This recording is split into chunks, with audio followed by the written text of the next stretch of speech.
Arestado ang magamang suspect sa pangmomolestya at panggagahasa umano sa isang menor de edad na babae sa Bao, Camarines Sur. Bukod sa krimen, kabilang din daw sa top 10 most wanted sa bayan ang dalawa.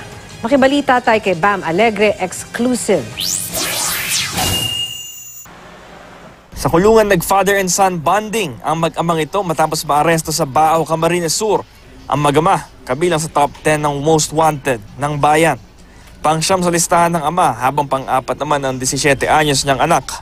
Dahil yan sa umunoy pangmomolestya at panggagahasa sa isang 13 anyos na dalagita.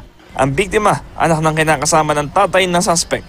Nangyari siya last year, September 25, 2018, sa bahay nitong suspect. Parang hinipuan.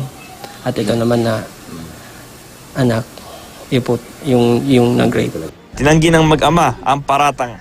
Yung mama niya, sumama sa akin. Tapos? Baka yung gusto pag-iwalayin kami. Bakit ka nadamay dito? Iwan ko po. Daan po ako pag-aram. Wala kang alam. Parang nirape mo daw.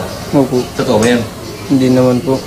Patapos sampahan ng kasong rape at paglabag sa RA 7610 o Anti-Child Abuse Law, pinayagang magpiyansa sa halagang 120,000 piso ang ama pero hindi ang kanyang anak. Bam Alegre, GMA News.